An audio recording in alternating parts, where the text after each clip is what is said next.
আসসালামু আলাইকুম।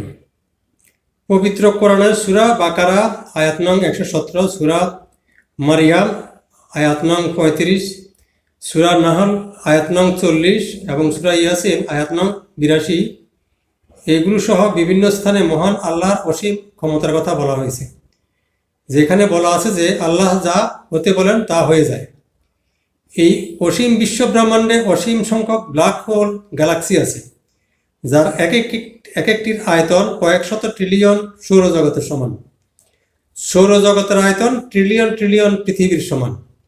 তাই মহান আল্লাহ যদি একটি গ্যালাক্সিকে জান্নাত বানিয়ে গোটা সৌরজগৎকে সেখানে স্থাপন করেন, মোদি নরেন্দ্র মোদীরূপী শয়তানের কিছুই করার থাকবে না। বিপরীতভাবে একটি গ্যালাক্সিকে যদি জাহান্নাম বানিয়ে সেখানে গোটা সৌরজগৎকে নিক্ষেপ করেন, বিএনপি, জামায়াত, এনসিপি নেতাদের কিছুই করার থাকবে না। পবিত্র কোরআনের উপরোক্ত আয়াতসমূহ বা মহান আল্লাহর ক্ষমতা সম্পর্কে কি পীরদের বা ধর্মাশ্রয়ী রাজনৈতিক নেতাদের জানা নেই? পৃথিবীর যে কোনো মানুষকে মহান আল্লাহ সুখ, দুঃখ, বেহেশত, দোজখ নসিব করতে পারেন। এই জন্য লাখ লাখ পীর বা লাখ লাখ ধর্মাশ্রয়ী রাজনৈতিক নেতার প্রয়োজন নেই। প্রকৃতপক্ষে এসব পীর ও ধর্মাশ্রয়ী রাজনৈতিক নেতারা মানুষরূপী ইবলিশ, শয়তান। শেখ হাসিনাকে পদচ্যুত করে আওয়ামী লীগকে নিষিদ্ধ করার পরও দলমত, জাতি, ধর্ম নির্বিশেষে সৌহার্দ্য, সাম্য, ভ্রাতৃত্ব, শান্তি শৃঙ্খলার পরিবর্তে বর্তমানে বিএনপি, জামায়াত, এনসিপি নেতারা যেভাবে দেশে ভয়ানক ঝগড়া, ফ্যাসাদ, অনৈতিকতা, অমানবিকতা সৃষ্টি করেছে, এই সকল নেতারা একমাত্র শয়তানের প্রতীকু, অর্থাৎ সাবস্টিটিউট অফ ডেভিল বলেই তা সম্ভব হচ্ছে। ইসলাম রক্ষার নামে নির্দোষ বেদিন কাফেরকে হত্যা করাও একমাত্র ইবলিশ, শয়তানের কাজ। আবুল আলা মওদুদি বলুন আর নরেন্দ্র মোদী বলুন, সকল ধর্মাশ্রয়ী রাজনৈতিক নেতারাই ইবলিশ, শয়তান।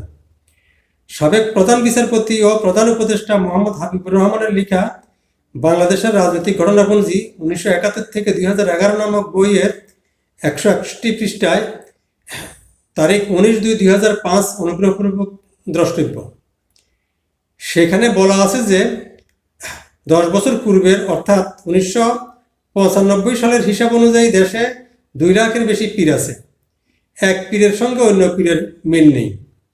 163 রাজনৈতিক দলের মধ্যে 61 ধর্মীয় রাজনৈতিক দল। এখন সেই সংখ্যা আরও বেড়েছে। ধর্ম, বিশেষ করে ইসলাম ধর্ম পালন, পরিচালন, সংরক্ষণ, প্রচারের জন্য পরিবার, মক্তব, মসজিদ, মাদ্রাসায় যথেষ্ট। এর জন্য পীর বা রাজনৈতিক দলের প্রয়োজন নেই। কেহ ধর্ম পালন না করলে তার জন্য দোজখ আছে। ধর্ম অবমাননা সহ যে কোনো অপরাধ করলে দেওয়ানি ও ফৌজদারি আদালত আছে, জেল জরিমানা আছে। ধর্মীয় রাজনৈতিক নেতাদের কাজ শুধু মানুষকে পার্থিব অপরাধ থেকে বিরত রাখা। এত পীর ও এত ধর্মাশ্রয়ী রাজনৈতিক দল দ্বারা ইহাই প্রমাণ করে যে সহজ সরল মানুষের মধ্যে কিভাবে ইবলিশ, শয়তান ঢুকে গেছে। রাজনৈতিক নেতা তো বটেই, ধর্মাশ্রয়ী রাজনৈতিক নেতারা যেভাবে সহজ সরল মানুষকে বিপদগামী করে, সমাজে বিভেদ বিশৃঙ্খলা সৃষ্টি করে, তা একমাত্র শয়তানের পক্ষেই সম্ভব। 3টি দলের 3 জন নেতার কয়েকটি বক্তব্য আপনাদের সামনে তুলে ধরব, যা দিয়ে তারা সমাজে অপ্রয়োজনে বিশৃঙ্খলা সৃষ্টি করেছিল, অপ্রয়োজনে মানুষের মধ্যে দুঃখ দুর্দশা সৃষ্টি করেছিল, দেশের ট্রিলিয়ন ট্রিলিয়ন টাকার অর্থনীতির ক্ষতি করেছিল। 1. যুগান্তর 5 আগস্ট 2025। তারেক রহমান বলেন, বিগত 17 বছর এই দেশের মানুষ তাদের রাজনৈতিক অধিকার, কথা বলার অধিকারের জন্য আন্দোলন করেছে, সংগ্রাম করেছে, অত্যাচার নির্যাতন সহ্য করেছে, গুম খুনের শিকার হয়েছে। এখন প্রশ্ন হলো, 17 বছর মানে 2007 থেকে এদেশের মানুষ নয়, তারেকের নেতৃত্বে বিএনপির গুন্ডারা সরকারি বাহিনীর উপর চোরাগোপ্তা হামলা করেছিল। আত্মস্বীকৃত জঙ্গি সন্ত্রাসী তারেকের নির্দেশে কয়েক লাখ গুন্ডা সরকারি বাহিনীর উপর চোরাগোপ্তা হামলা চালিয়েও হাসিনার লোম স্পর্শ করতে পারেনি। হাসিনা কিয়ামত পর্যন্ত বেঁচে থাকলে কিয়ামত পর্যন্ত হাসিনার কিছুই করতে পারত না তারেক। ইবলিশ, শয়তান যদি তারেক না হতো, তাহলে সে 17 বছর আন্দোলন সংগ্রাম করে দেশের ক্ষতি করবে কেন? আর সমন্বয়করা তো 36 দিনেই হাসিনাকে উৎখাত করে। তাহলে তারেক 17 বছর কেন করলো? তারেক 17 বছর করেছে কারণ সে ছিল ইবলিস শয়তান। এই 17 বছরে ট্রিলিয়ন ট্রিলিয়ন টাকার ক্ষতি করা হয়েছে, কিন্তু যদি সমন্বয়করা সে আন্দোলন না করত তাহলে কিন্তু তারেক কিছুই করতে পারত না। 2, এনসিপির গুন্ডারা যদি ইবলিস শয়তান না হতো তাহলে কাল্পনিক মুজিববাদের ধুয়া তুলে 32 নম্বর ভাঙ্গা সহ গোপালগঞ্জে যে নারকীয় কাণ্ড ঘটিয়েছে তাতে দেশের কি লাভ হয়েছে? এইগুলো শুধু ইবলিস নয়, শুকর কুকুরের জন্ম ইবলিস।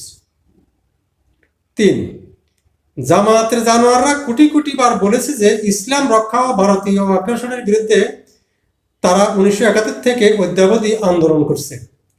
এই নিকৃষ্ট বেজন্মারা যদি ইবলিস না হতো তাহলে ইসলাম রক্ষা নামে 30 লাখ শহীদ ও কয়েক লাখ মা বোনের ইজ্জত হরণকারী পাকিস্তানি হায়নাদের পক্ষে অবলম্বন করতে পারে না। আর ভারতীয় আগ্রাসন বলে পৃথিবীতে কিছু নেই। মূল কথা হলো এই ইবলিসরা ইসলাম রক্ষা ও ভারতীয় আগ্রাসনে ধুয়া তুলে দেশে অরাজকতা সৃষ্টি করা, যা একমাত্র ইবলিসের কাজ।